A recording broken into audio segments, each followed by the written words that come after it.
알고 싶었다. 주목받는 자리에서도 고요해질 수 있는 방법을, 속도를 높이는 이유와 천천히 달려야만 볼 수 있는 것들에 대해, 누구를 웃게 해야 하는지, 무엇과 손잡아야 하는지.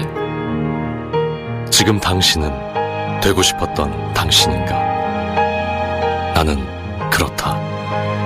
당신의 가장 찬란한 순간, 임팔라. Chevrolet, find new roads.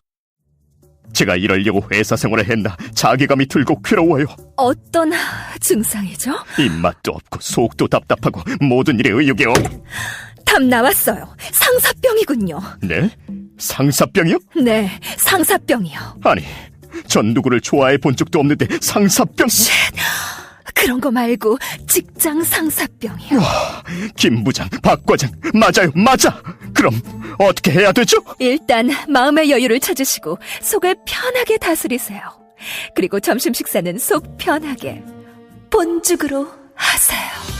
상사병을 이기자. 오늘도 속 편하게 본죽.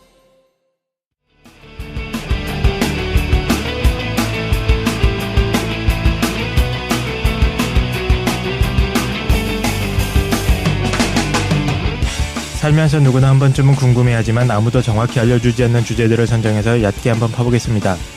지적 대화를 위한 넓고 얕은 지식, 줄여서 지대너볕. 128회 생로병사 특집 지금 시작합니다.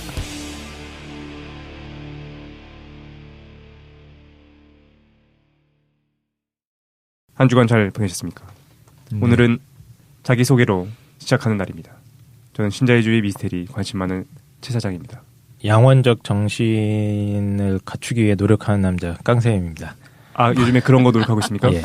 왜 그런 걸 노력하고 있습니까? 제가 그 좌우 방구가 분리되어 있는 것 같아서. 아, 네. 예. 의식이 아직 없으시군요. 그렇습니다. 아. 덕실입니다. 덕실입니까? 알겠습니다. 덕이 많은 오늘 덕실. 예쁜 자켓을 입고 왔어요. 빨리 어디서 사는지 알려줘야지 내가 따라 사니까. 이따 갈 때 어디 사는지 말씀해 주시고 가시기 바랍니다. 뭐라고 마지막에 뭐라고? 말 잘못해가지고. 김도인입니다. 도양실험과 명상을 담당하고 있는, 맨날 나이키 추리닝을 입고 있는 김도인. 오늘 저거 나이키가 아니라 뭐죠? 리복? 나이키야? 나이키야 저거? 네. 리복은 뭐지 그럼? 신발까지 나이키예요. 진짜요? 그 김도인 그 나이키를 즐겨 입는 이유는 뭡니까? 아무 이유도 없는데요. 감사합니다. 사는 동네에 그 매장이 있어서 그런 것 같습니다. 매장에서 구입하시는군요. 야, 그럼 매장 아니면 어디서 구입하는데요? 우리는 뭐 2차 아울렛? 그래서 2차 사이즈만 아울렛. 있는 거? 네. 없어. 나이키가 없는 것 같아요. 저는 한 번도 사본 적도 없는 것 같은 느낌이에요. 맨날 샤넬만 산다고. 채널. 네. 근데 그런 거 있더라고요. 신발 좋아하는 분들은, 그러니까 어떤 분은 저랑 되게 잘 아는 분이었는데 나이키 말고 오로지 아디다스. 왜? 이유를 들었는데 지금 까먹었어요. 근데 그러니까 나이키는 안 쳐준대요. 아디다스만이. 속상하다. 진정한. 야, 초딩이야. 되게 독특했어 그게. 근데 그 그래요? 이유가 있어가지고 들으면서 거기 끄덕끄덕하고 이런 게 있구나. 근데 어린 시절에 뭔가 이렇게 같이 엮여가지고. 야, 미국에서는 언더아머인가? 그게 유행한다며. 그건 뭐예요? 한국에는 없는데 언더아머라는 브랜드가. 한국에도 있긴 있어요. 아, 그래요? 네. 예전에 이재용 부회장이 언더아머 입고 왔던데. 언더아머? 나이키를 따라잡고 있다는데 무슨 얘기하는 겁니까? 속옷이 아니고. 예, 그렇습니다. 아디다스 바가 저였습니다. 아 그래? 진짜? 나이키는 안 됩니다. 이거 왜 그런 거예요? 이유가? 이유 한번 들어봅시다. 그 좋아요. 아디다스가요? 예. 모든 면에서. 전통 있는 속상하고. 브랜드가 아디다스라고 얘기를 하더라고요. 누가 들으면 어떤 뭐 스포츠 업체에서 협찬받은 줄 알았는데 전혀 그런 거 없이 그냥 아무 자기가 이유도 좋아하는 없어. 거. 그냥 자기 취향이야. 추리닝은 삼선이지. 삼성이요? 예, 삼선. 아, 네, 알겠습니다.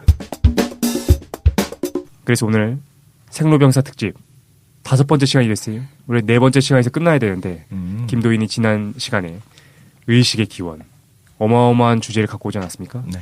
그래서 2회 나눠가지고 오늘 3, 4부 진행할 예정입니다. 기대됩니다. 지난 시간에 재밌었어. 네. 반응도 매우 좋았습니다.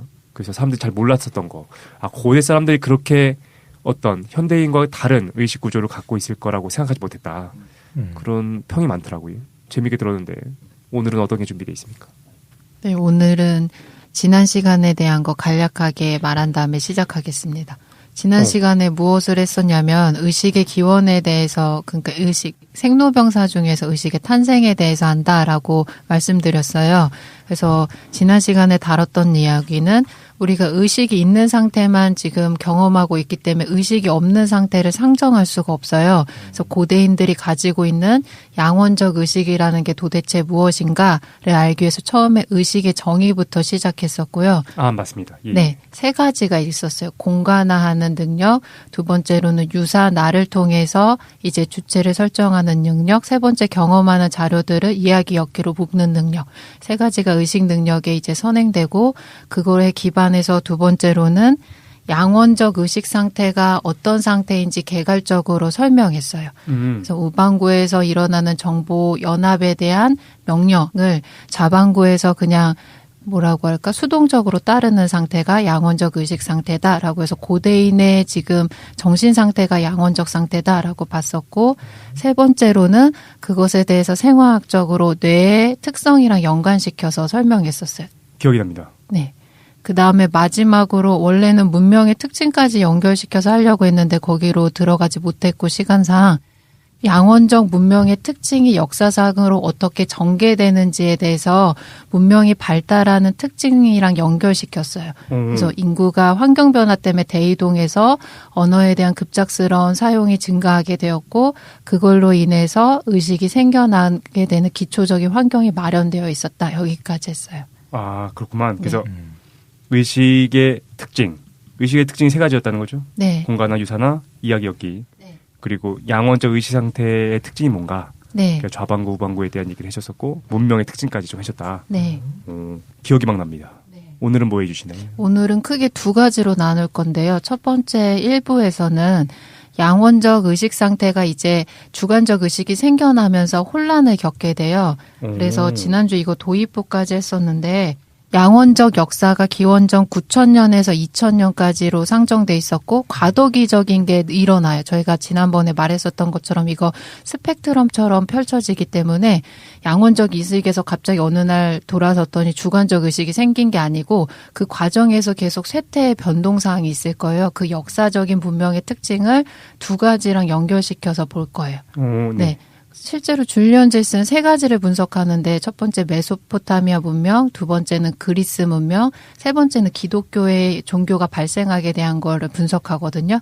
저는 그 기독교 종교는 너무 이제 뭐라고 할까? 토론의 여지가 많고 여러 가지 배경적인 서술들이 많기 때문에 짧게 다루기가 어려울 것 같아요. 그래서 기독교 종교에 대한 건 배제하고 전반부에는 양원적 의식 상태 역사가 어떻게 변동되게 됐는지 과도기적인 상태를 분석할 거예요. 첫 번째 메소포타미아 문명, 그 다음에 두 번째는 그리스 문명을 통해서. 네, 그게 1부예요. 1부예요. 네. 그리고 2부에서는 현대 양원적 의식의 잔재가 남게 돼요. 그래서 그거 2가지로 예언이나 신들린 현상, 네, 그거에 대한 역사적인 거를 분석하고 두 번째로는 정신분열증. 예전에 제가 성격장애 편에서 다룬 적도 있었어요. 정신분열증 상태가 어떻게 양원적 의식 상태의 잔존으로 볼 수 있는지 2가지 현상을 분석하려고 합니다. 그러니까 1부랑 2부는 어떤 시대적인 기준에 따라 나눠지네요. 네, 맞아요. 앞에 1부에서는 과도기,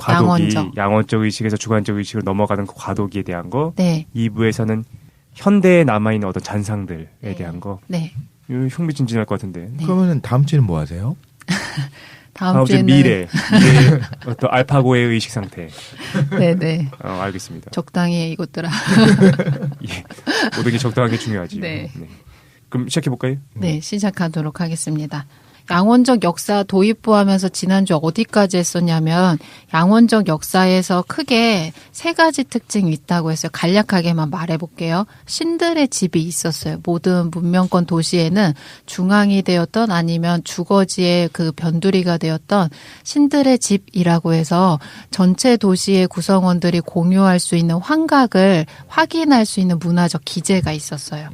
네, 두 번째로는 어떤 게 있었냐면 살아있는 망자라고 해서 순장제도가 생겨난 특징이 양원적 의식에서 기여한다라고 봤었어요. 네. 그래서 우리가 이름으로 개인의 명사를 사용하게 되면서 죽어도 이 사람이 이제 영원하다는 의식이 생겨나고 죽은 다음에 죽은 사람들한테서 환각을 듣는 거예요. 그래서 그 사람을 산 사람처럼 의식을 치러주는 장례제도가 발전했다라고 봤고 세 번째는 말하는 우상들이라고 해서 개인들이 가지고 있는 신이 또 별도로 있어서 개인들이 자신의 환각을 확인시켜주거나 조금 더 용이하게 만들기 위한 조각훈들을 가지고 있었어요.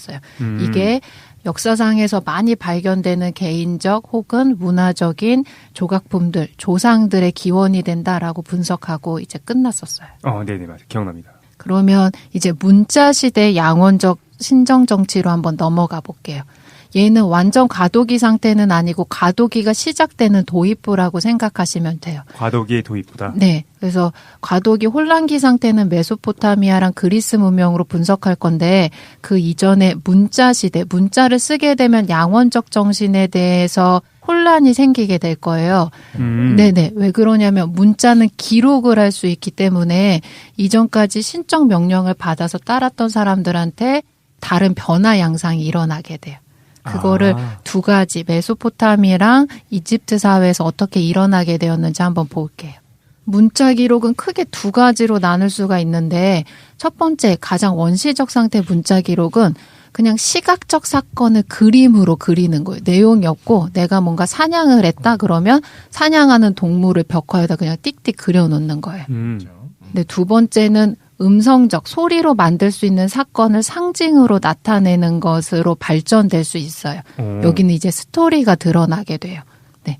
그래서 정보가 담겨져 있기 때문에 우리가 문자를 쓰게 되면 후자의 문자는 사람들한테 기억이나 정보를 전달하는 도구들이 돼요.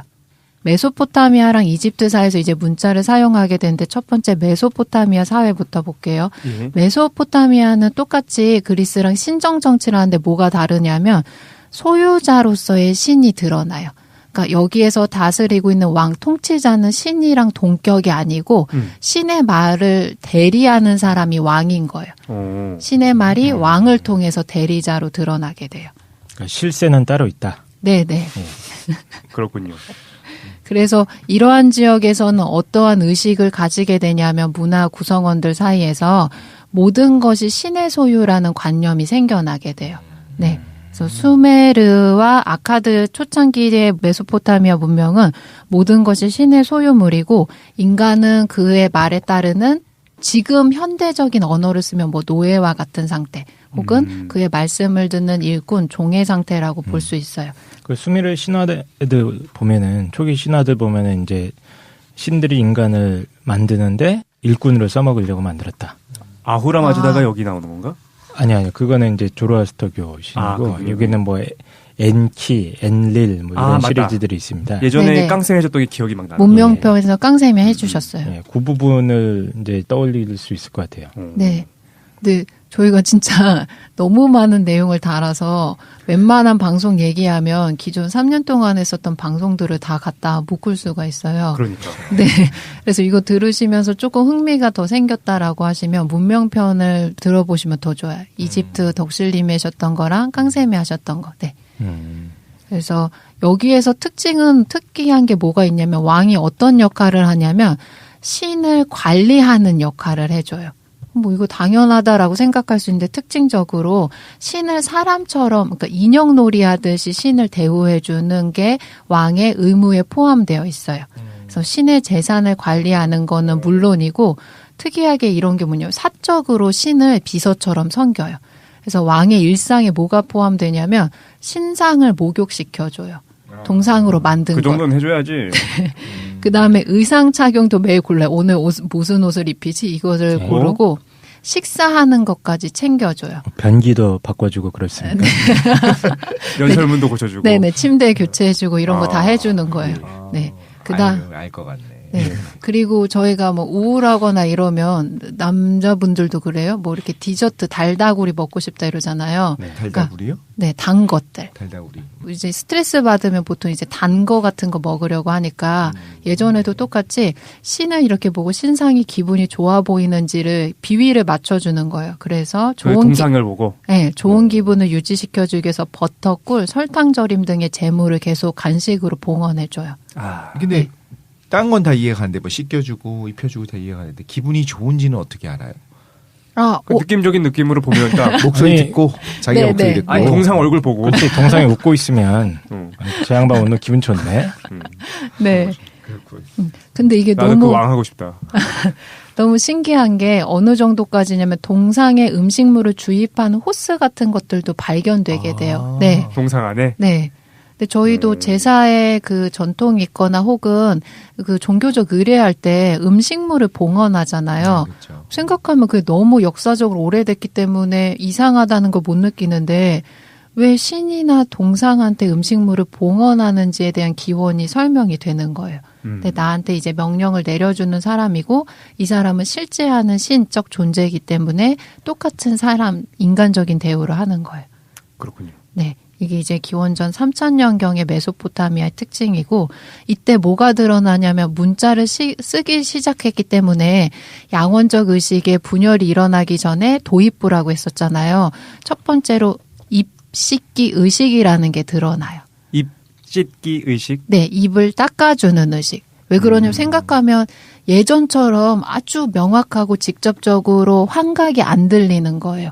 그러니까 환각을 좀 더 활성화시킬 수 있는 종교적인 의식들이 생겨나게 돼요. 아, 점점 환각이라는 것이 명료하게 들리지 않아지니까 점점. 네, 문자를 사용하면 기록을 할 수 있으니까 환각이 없어도 정보를 우리가 전달할 수 있는 도구를 발견하게 된 거예요. 그럼 예전만큼 사람들이 당연히 환각, 그 신적 명령에 의지하지 않을 거고, 그럼 예전만큼 잘 안 들리는 거예요. 그럼 이 책을 쓴 분은 연구한 분은 네. 입 씻기 의식이 생긴 걸 보고서 역으로 환각이 덜 들렸을 것이다라고 추론한 거예요? 아니면 다른 이유가 있어요? 환각이 덜 들렸기 때문에 입 씻기 의식이 생겨났다라고 주장을 하는 거예요? 순서가. 방식은 연역이라고 생각하시면 될 것 같아요. 연역적 제가 추론으로. 지난번에도 강조했었던 게 뇌가 이렇게 진화했기 때문에 사람들이 양원적 의식에서 주관적 의식을 갖게 된 거야 라고 보는 게 아니고 인간이 환경에 적응하면서 방향성이 있었던 거예요. 그중에서 누가 훨씬 더 환경에 적응을 잘하고 문화의 발전을 이끌었냐면 양원적 의식을 첫 번째 선택한 사람들이었었던 거예요. 네네. 그러니까 예전에 제가 종회 기원했을 때 멘탈 파워 강조했었던 것처럼 결과적으로 그렇게 된 게 아니고 인간의 의식이나 방향성이 먼저 성행했다고 보는 거예요. 네. 그러니까 거대 이론을 혼자 정립한 상태고, 네. 그 다음에 구체적인 사례를 보면서 해석해 나간다. 네. 그리고 실제로 문헌학적이나 역사, 그 다음에 뭐라고 할까, 문화재적 사례 제시가 굉장히 많아요. 근데 제가 시간 관계상 조금 특징적이고 재밌는 것만 발췌해서 하는 거예요. 오케이. 그러니까 읍식기 이식 설명할게요. 네. 입을 열어드리는 의식이에요. 신이 말을 해야 되는데, 네. 실험을 합시다. 여기 씻어주고 싶은 입이 좀 있지 않습니까, 저희? 제 입부터 네. 할까요? 네, 씻어봅시다. 예, 저희 어머님이 자꾸 저보고 입 씻으라고 그래가지고. 그래요? 네. 욕 좀 그만하라고. 알겠습니다. 그럼 입을 벌리겠습니다, 제가. 유한학생 가져오겠습니다. 아니지, 입을 벌리게 하는 의식을 해야지. 뭐 킥카드를 앞에다 두고 흔든다든가. 네. 아직 안 벌린 거야. 킥카시 뭐야? 킥하신 뭐예요? 쪼꼬레, 키캣. 아, 초콜릿. 네. 키캣이라고 하나? 네. 어떻게 알겠습니다. 영국식 발음이. 네. 뭐 저희가 막 말을 듣고 싶은 게 있는데 당사자가 너무 말을 안 해요. 그럼 입을 그 1차원적으로 생각하면 입을 씻어주는 거예요. 저희가 요즘 그래요? 하고 싶은 거 아닙니까? 뉴스를 볼 때. 아, 그렇죠. 청문회. 네네, 나오신 분들한테. 분들이. 입을 씻어주고 싶다. 아우, 빨리 알려주십시오. 네네, 이제 입식기 배워가지고. 의식 제가 알려드리도록 하겠습니다. 그러니까 신상이 사당에 안치돼 있잖아요. 근데 종교적 의례로서 입을 열어드리는 의식을 행하는데 첫 번째 어떻게 하냐면 신을 가지고 신성한 강물로 데리고 가요. 그래서 그때 뭐 보석이 박힌 신상일 수도 있고 여러 가지 형태를 띤 신상을 횃불을 이제 들고서 강둑으로 인도해요. 두 번째, 그 다음에 주문을 하면서 동서남북의 4가지 방향에 대해서 향하면서 수차례로 입을 닦아주는 거예요. 네, 준비되셨죠? 네네. 네, 그 다음에 입 닦는 용액도 그냥 강물로 하는 게 아니고 만들어 놓은 게 있어요. 여러 가지 재료들을 혼합했는데.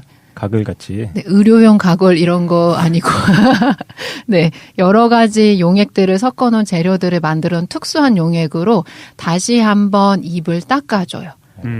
그 다음에 사원으로 돌아오는 거예요. 그 다음에 사원으로 돌아와서 바로 안치하는 게 아니고 사원 앞에서 다시 그 의식을 반복해서 거행해요. 그 다음에 사원 안에 안치해서 마지막으로도 입을 씻겨주는 의식을 거행해요. 이게 기원전 3000년경에 여러 문헌들에 기록돼 있어 입 씻기 의식이라는 게. 그러니까 이제 이런 거지. 네. 그러니까 줄리안 제임스가 보기에 기원전 3000년경 그 무렵에 여러 문화권에서 입을 씻는 문화들이 발견된다는 거야. 네. 공통적으로. 그렇지. 이걸 뭐로 설명할 것인가? 라고 했을 경우에 자신이 제시했던 거대 이론, 어떻게 양원적 뇌가 점점 주관적 뇌로 바뀌고 있는 그 과정에서 네. 이런 일이 발생했을 거다라고 해석한다라는 거죠. 네, 네.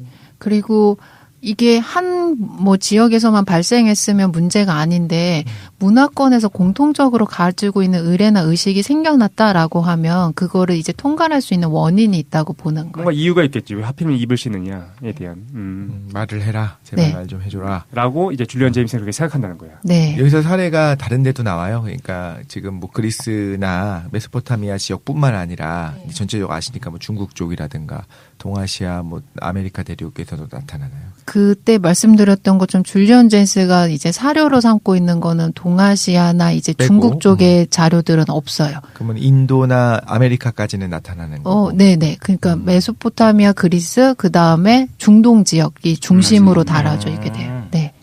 아니 근데 저는 좀 반기를 들고 싶은 게 이게 꼭 양원적 뇌가 이렇게 바뀌어가는 과정에서 그런 것일 수도 있겠지만 네. 그냥 주둥이를 씻고 싶을 때도 있지 않습니까? 근데 왜 그게 한 문화권이 아니라 비슷한 시기에 공통적으로 발생하느냐를 설명할 수 있어야 된다는 그럴 거죠. 수 있겠네. 네네. 그리고 일시적인 게 아니고 의례화돼서 정착되니까 이게 다수 문헌에서 중복적으로 발생돼요. 근데 뭐 당연히 이제 신상을 만들어 놨는데 거기다 뭘 먹여야 돼. 네. 왜냐면 그거는 뭐 양원적 뇌랑 상관없이 원시의 사람들이 그런 생각을 했겠죠. 우리만 먹으면 미안하니까 우리 신상에게도 먹이자 뭐 이런 걸 할 수 있었을 거라고 이제 가정을 한다면 먹이다 보면 입이 더러워지잖아요. 네. 그러니까 입으로 뭘 먹이니까 입만 좀 지저분해질 거 아니에요. 음식물을 입에다 막 바를 거니까. 근데 네. 이거 먹이는 거는 그 독특한 문명 소수에서 발견되는 것 같고 전반적으로 입을 씻는 게 나타난다는 거 아니에요? 아니에요. 아니, 그게 아니고 지금 네. 독실이가 좀 먹을 때 더럽게 먹는 거 아닙니까? 음식을 묻히니까 그 부분을 조금 더 깨끗하게 씻은 게 아닐까. 아, 네. 근데 음식을 봉헌하는 것 자체도 공통적인 특성으로 드러나고 독실님 질문하는 것처럼 음식 먹여줬더니 입이 더러져 닦았다라고 하면 그냥 저희가 아이 먹이다가 손수건을 훔치는 것 정도만 하면 되는 거예요. 종교적인 의례로 만들 필요는 없는 거예요. 네네. 오케이. 두 번째는 이제 이집트에서도 양원적 의식의 분열이 시작돼요. 네. 근데 이집트는 특징적으로 메소포타미아와 다르게 아까는 왕이 신의 대리인이었었잖아요. 근데 여기서는 왕이 신으로서의 역할을 담당해요. 그래서 우리는 이집트 하면 보통 신이랑 왕이랑 동격으로 생각하는 것처럼 이게 두 번째 이집트 문명에서 특징이에요. 그럼 이제 왕의 입을 씻겨주나요? 아니요, 여기는 조금 특이하게 드러나는데, 네. 보면 왕 자체가 신이잖아요. 그래서 이집트는 왕의 신정 정치를 하게 되는데 대리자로서의 정치가 아니고 새로 왕이 된 자는 죽은 선왕의 환각을 들어요. 왜냐하면 왕 자체가 신이니까 대리하는 신의 목소리를 들을 필요가 없고 앞서 죽은 자기의 선왕의 목소리를 들으면 되는 거예요. 그래서 카라는 거를 분석하는데 카라는 개념이 이집트에서 되게 특징적으로 드러나요.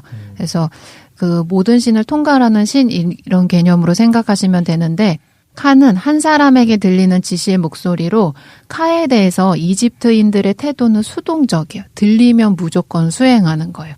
기념비에 근데 그려넣는 것은 오직 왕의 카밖에 그려넣지 않아요. 이집트 국민들도 자기의 개인적인 신을 가지고 있어요. 근데 우리가 문화재나 어떤 유물에다가 표시할 때는 왕의 카만 이제 기록으로 남기게 되는 거예요. 그러면 카라는 거는 왕의 명령 그 컨텐츠 내용을 얘기하는 거예요? 카가 뭐야? 카는 선왕의 목소리라고 생각하면 돼요. 근데 그걸 어떻게 그려넣어? 어떻게 그려넣냐면 쌍둥이로 표시해요. 특이해요. 이집트 그림을 보면 출생시 쌍둥이로 표시되는데 왕 자체가 카랑 동격이잖아요. 그러니까 쌍둥이랑 표시되고 카는 그림에서 어떻게 나타나냐면 크놈 신이 왕을 출생하는 거를 담당하는데 크놈 신이 오른손으로는 왕을 가리키고 왼손으로는 카를 빚어내는 그림이 있어요. 그리고 카는 왕이랑 똑같은 형태의 그림으로 표현되는데 왼손으로 자기 입을 막고 있어요. 카는 그림을 누가 그리는데요? 왕이 그리는 건 아니죠. 네네. 이집트에서 문화재처럼 남겨져 있는 것들을 분석해 보면 네. 그런 그림이 계속 반복적으로 드러나요. 근데 아까 분열이 일어난다고 하는 것처럼 메소포타미아에서는 입식기 의식이 드러나잖아요. 이집트에서는 어떤 의식이 드러나냐면 왕이 직접 자기 목소리가 잘 안 들리는 거예요. 선왕의 목소리가. 그래서 나중에는 어떻게 되냐면 기원전 1500년경이 되면 왕에게 14개 정도의 카의 목소리가 동시다발적으로 들려요. 그래야지. 무슨 네네. 말이에요? 선왕이 여럿이니까. 한왕의 목소리가 분명하게 안 들리는 거예요. 그러니까 여러 개의 목소리가 그냥 중복적으로 계속 들리는 거예요. 명확하지 않게. 그러니까 죽은 선왕들도 의식이 하나로 통합되진 않네요. 지금. 네네. 그래서 최 사장님의 의견에 의하면 하나로 돼야 되는데. 그지 버마이려의 모습으로 나타나야 되는데. 그건 네. 아니고. 그러니까 저희가 이전에 가지고 있었던 카 개념으로 생각하면 왕한테 14개의 카의 목소리가 들렸다 이런 것들의 기록 문헌을 분석하기가 어려운 거예요. 카는 절대신이어서 하나의 존재일 수밖에 없는데 나중에는 이게 다수의 존재 목소리로 드러나게 돼요. 근데 보세요. 1대 왕이 있었어. 1대 신이에요. 그 사람이 죽고 난 다음에 이제 2대 왕이 나왔는데 그 사람이 신이 될 수 있는 이유는 뭐냐면 1대 신의 목소리를 듣고 그걸 대언하기 때문인 거잖아요. 네. 그럼 이제 그 사람도 죽고 이제 3대 신이 나왔어. 3대 왕이 나왔어. 그럼 3대가 정말 들어야 되는 목소리는 1대 왕의 목소리인 거잖아요. 2대 왕의 목소리는 1대 왕의 목소리를 음성을 대언했기 때문에 가치가 있는 거였고 네. 그럼 여러 왕의 목소리가 들리는 건 별로 의미가 없고 그중에 가장 오리지널이 되는 첫 번째 신의 목소리만이 중요하겠네요.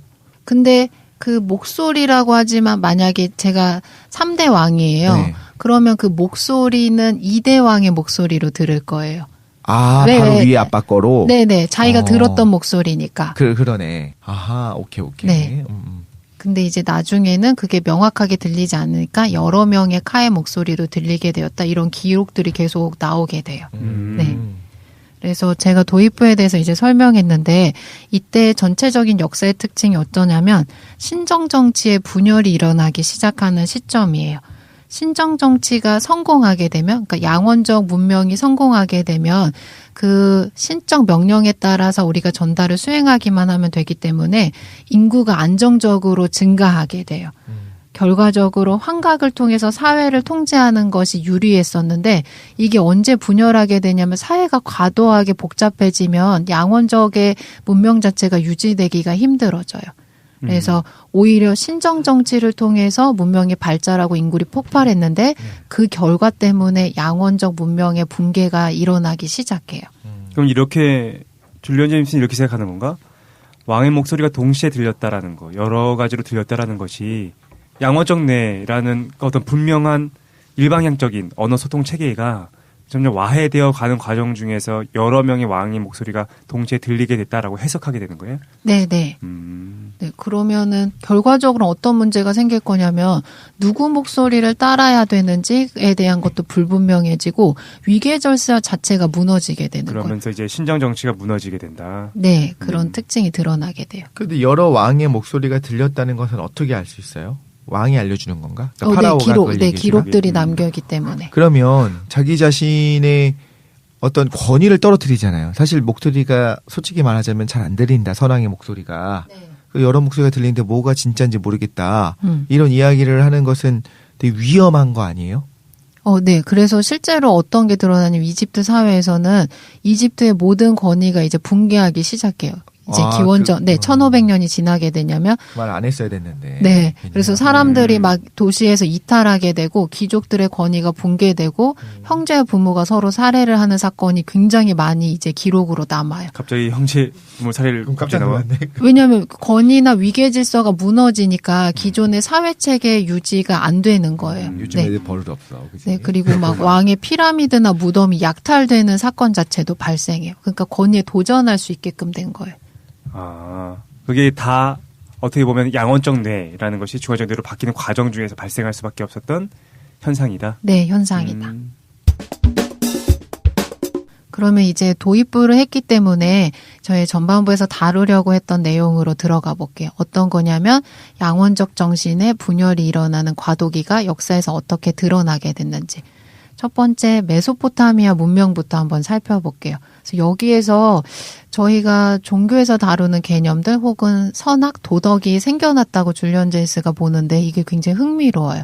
한번 보면 의식의 원인으로 볼 수 있는데 의식의 원인, 그러니까 양원적 의식이 붕괴하고 주관적 의식이 생겨나기 위해서는 양원적 문명, 양원적 정신이 일단 한계에 부딪혀야 돼요. 아까 전반부에서 말했었던 것처럼 사회가 복잡해지는 게 가장 큰 원인이에요.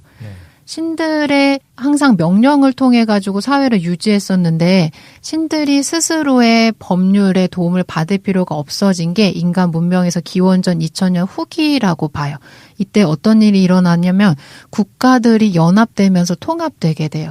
그래서 양원적 도시의 규모가 커지게 됐고 그러면 어떻게 하냐면 도시마다 듣고 있었던 목소리가 달랐는데 여러 가지 목소리가 갑자기 짬뽕된 거예요. 그러면 다양한 목소리들을 분별하고 인정해 줄 수 있는 위계체계가 중요해지고 환각적 권위에 대한 충돌들이 계속 일어나게 돼요. 근데 환각적 권위는 굉장히 절대적 권위를 가지고 있어야 되기 때문에 왜냐하면 지시하면 모든 사람들이 그걸 일사불란하게 따라야 되잖아요.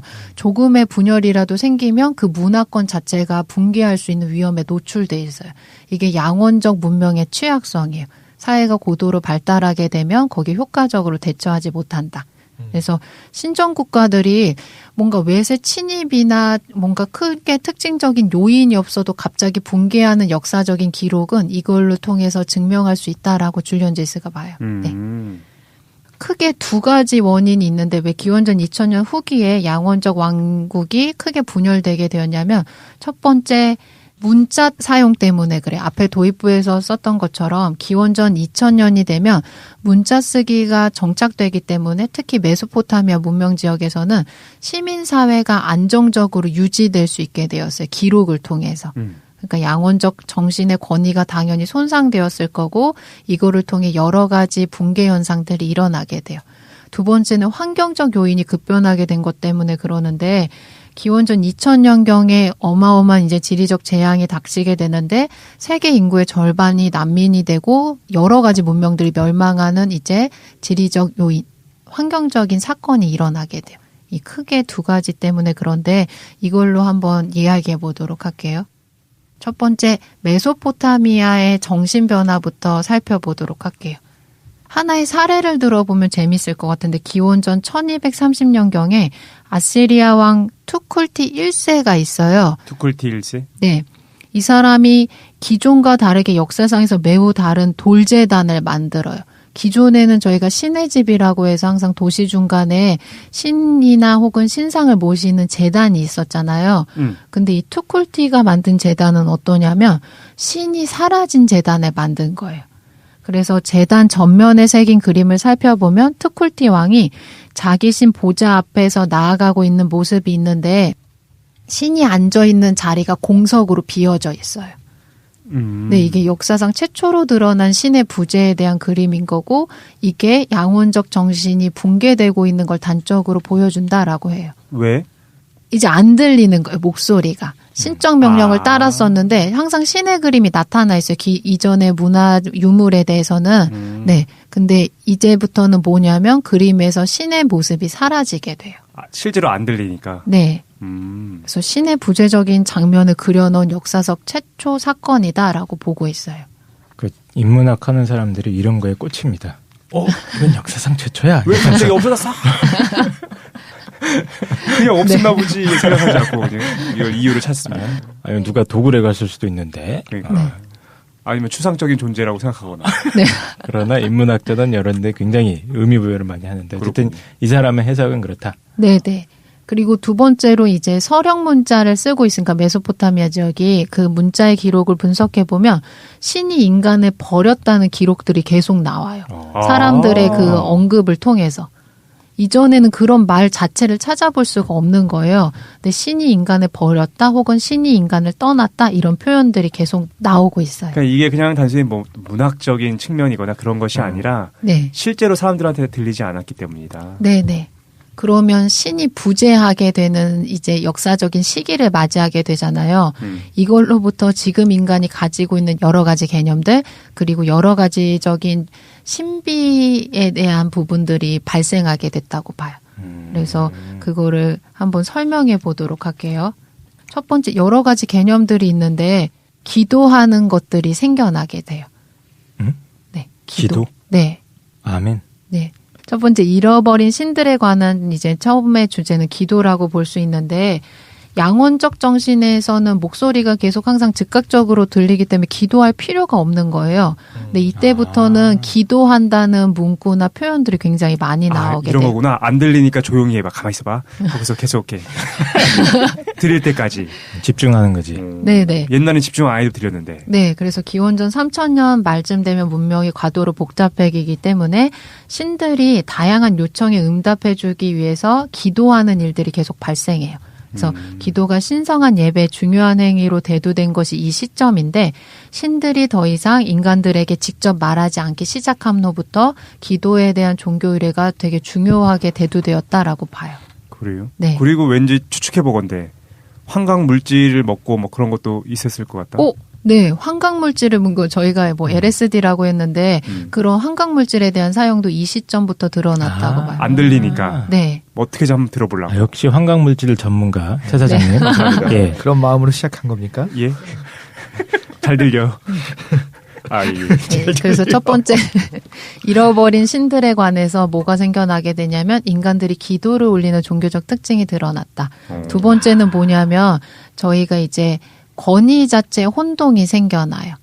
그래서 그 왕을 시해하는 사건들이 최초로 발생되게 돼요. 방금 왕을 시해하는 새끼라고 얘기하려고 하시네. 아니요. 그렇게 들리셨나요? 네. 반란. 네, 반란. 어차피 혁명이 가능해져요. 어차피 자기한테도 어떤 목소리가 들리지도 않고 네. 왕도 목소리가 들리지 않는다고 하니까 왕도 죽일 수 있다. 네, 그러니까 권위가 절대적이었는데 이게 약화되니까 어떤 일이 발생하게 되냐면 점점 그 예언에 의존하게 돼요. 환각이 잘 안 들리게 되기 때문에 이전까지는 사전에 계획된 하극상이나 왕에 대한 시해 자체를 찾아볼 수가 없어요. 역사 문헌에서. 근데 이때부터는 복종하는 양원적 위계 질서에 혼란이 생기기 때문에 하극상이나 왕에 대한 시해 자체가 드러나게 돼요. 그래서 앞에서 제가 투쿨티 왕이 특징적으로 신이 부재하는 그림이 여러 가지 유물에서 발견된다고 하잖아요. 네. 실제로 투쿨티 왕이 시해당해서 살해돼요.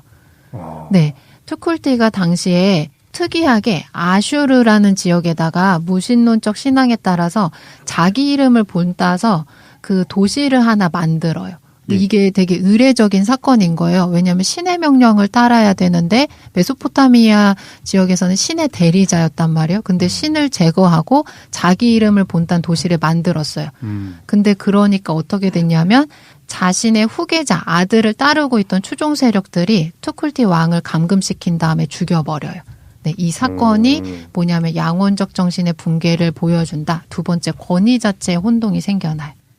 세 번째, 천사와 악마에 대한 개념도 이때부터 생겨나게 돼요. 어쨌든 탄핵이 시작됐고 네. 그때부터 네. 천사와 악마? 네. 기원전 3000년 말에서 2000년을 보면 특이하게 기둥 같은 데에 아련하는 장면들이 이제 묘사되게 돼요. 이전까지는 신이랑 그거를 대리하는 혹은 왕 이렇게밖에 그림이 안 나왔었는데 이때부터는 뭐냐면 매개자가 있는 거예요. 네. 그 양원적 문명 시대에는 개인들도 자기 신을 가지고 있었잖아요. 그러니까 자기 신을 통해서 목소리를 듣거나 자기가 살고 있는 도시를 지배하는 왕의 목소리를 들으면 됐어요. 근데 이때부터는 자기가 믿고 있는 신을 더 상급신에게 연결시켜주는 매개 장면이 드러나요. 그래요? 이게 브로커? 네네, 브로커들이 드러나게 되고 예. 나중에는 이 그림이 어떻게 드러나냐면 천사의 그림으로 드러나요. 네, 천사가 나와서 한 사람의 개인을 그 위에 신이랑 연결시켜주는 거예요. 왜냐하면 목소리가 잘 안 들려주니까 연결시켜주는 사람이 필요해진 거예요. 그게 언제예요? 지금 얘기한 게 처음 출현했다고 한 게? 이게 기원전 3000년 말에서 2000년부터 이 유물들이 이제 발견되게 되는데 특이하게 천사 보면 저희가 항상 날개가 있잖아요. 그래서 네. 이 당시에서도 그 매개자들은 일부는 새 형상을 띠고 있고 일부는 인간의 모습을 띈 걸로 드러나요. 네. 매개자니까. 네, 매개자니까. 어떤 그리스도교 구약이 어떤 형성될 당시의 시기랑도 일치하는 거 아닌가? 그 당시에 뭐 메소포타미아에 네네. 있었던 퍼져 있었던 어떤 그런 것들이 영향을 주니까 주고받고 하니까. 네. 근데 이제 메소포타미아를 중심으로 이야기를 한다면 오케이인데 네. 그게 다른 문화권에서도 이제 동일하게 나타난다는 거죠. 이제 신의 상태를 봤더니 어떤 구체적인 모습이 있었다가 그 이제 부재하는 모습이 드러났다가 여러 가지 신들이 이제 신과 신을 중개해주고 매개해주는 뭔가 그러니까 말하자면 천사 같은 존재가 나타나는데 그 천사는 인간과 신의 중간 형태를 띠고 있다든가 날개가 있어서 왔다 갔다 하면서 뭔가 도와준다든가 이게 어떻게 하면은 쉽게 이해가 되냐면 서양에서의 그렇게 발전했다 한 줄기였다 그리고 그게 영향을 받으면서 예를 들면 그리스의 영향을 받아서 로마가 나타난 거고 신화가요. 그리고 그리스 신화 자체도 메소포타미아에서 영향을 받았을 거 아니에요. 네. 서로 주고받으면서 한 줄기 크게 나타난 것이 아니라 전혀 독자적으로 발생한 다른 문화권에서도 동일하게 이런 순서로 나타나더라라고 해야지만 이게 설득력이 있는 거잖아요. 근데 지금 독실님 질문처럼 그렇게 보기가 어려운 게 문화권이 이제 공통되는 특징으로 묶을 수 있는데 양원적 네네. 문명 상태가 있고 그게 붕괴되는 과정들이 일어났어라고 그렇죠. 하는데 네. 이게 모든 문화권에 동일한 순차로 일어나거나 동일한 특징으로 나타나지는 않아요. 왜냐하면 메소포타미아 같은 경우는 아까 제가 처음에 말씀드렸던 것처럼 왕이 신을 대리하는 그 특징을 가지고 있잖아요. 공유하잖아요. 네. 근데 이집트 같은 경우는 똑같이 양원적 문명이어도 왕이 신의 대리자가 아니고 왕이 신의 현신으로 드러나거든요. 그러면 나타나는 특징들은 조금 다양한 양상으로 드러나는 거예요. 하지만 뭐 큰 어떤 구조적인 측면에서 보면 유사점이 발견된다. 네. 어쨌든 그 유사점의 여러 가지 핵심 중에 하나가 이제 인간과 그 신령적인 존재의 관계가 계속 멀어지는 거다. 하여튼. 네, 맞아요. 네. 그 증거들이 오히려 천사, 기도 이런 우리가 요즘 종교적 행위 하면은 뭐 종교하면 떠오르는 이미지들이 이제 그런 것들이 대표적인데 굿 뭐 이런 것도. 네네, 맞아요. 그렇네. 맞아요. 그런 것들이 다 이때 막 되게 번성하게 돼요. 오히려 그게 신적인 존재랑 인간이 멀어지면서 발생한 거다. 이렇게 분석을 하는 거네요. 네네. 혹시 천재다 이런 사람을 보면. 그리고 그렇게 멀어지게 된 것이 어떤 뇌 구조적인 문제와 연결되어 있는 거다. 네. 발달하면서 뇌가 발달하면서 네. 양원적 의식 상태가 주관적으로 변해가는 과정에서 그럴싸한데. 그럴싸한데요. 또 들어봅시다. 네. 그리고 설득당하고 네. 있죠. 반박 불가능성. 그리고 특정 시기에 천사와 이제 동일하게 악마 개념도 생겨나게 되는 거 역사 강의하는 속에서. 사람이 나타나야 되는구나. 네. 근데 생각해보면 왜 악마라는 개념이 등장했을 거냐면 신의 부재 때문에 그래요. 그 신이 왜 갑자기 목소리가 잘 들리다가 안 들려? 이유를 설명해야 되는데 그걸 설명할 수 있는 게 없는 거예요. 방해하는 존재가 있어야 된다. 네. 그래서 개인들의 신이 침묵하는 거는 신들의 적개심이나 분노를 의미해요. 그러니까 방해한다기보다 신이 화났으니까 나한테 말을 안 해주는 거라고 생각하게 되는 거예요. 네. 그래서 저희가 이렇게 지나갔는데 오늘 최 사장님, 덕실님 계셔서 제가 안녕하세요 이렇게 인사를 했는데 두 분이 제 인사를 씹었어요. 그럼 저는 그냥 무의식적으로 오늘 기분이 나쁜가? 나한테 뭐가 화가 났나? 이렇게 당연스럽게 생각하는 것처럼 이때 인간들도 내가 뭔가 질문이나 대답을 요구하는데 신이 아무런 말도 안 해줘요. 그러면 나한테 분노했다? 혹은 우리 도시 지역 자체에 대해서 신들이 분노했다? 이런 표현을 쓰게 되는 거예요. 그렇구만. 네. 그래서 이게 악마들이 생겨난 논리라고 봐요. 그리고 처음엔 이제 신들이 천사를 통해서 매개하는 걸로 나타났었잖아요. 나중에 후반부가 되면 매개를 통해서도 신적 목소리가 안 들리는 거예요. 그래서 그 다음부터 뭐가 생겨나가냐면 악마들에 대한 신앙이 생겨나게 돼요. 그래서 악마들에 대한 신앙. 네. 대표적으로 자연현상이 신이 인간에 대한 적개심이라고 봐요. 그래서 예전에 비 오고 천둥치고 이런 거를 그냥 봤었는데 이제부터는 저기 신이 분노해서 우리한테 노여움을 표시하는 거야 이렇게 보는 거예요.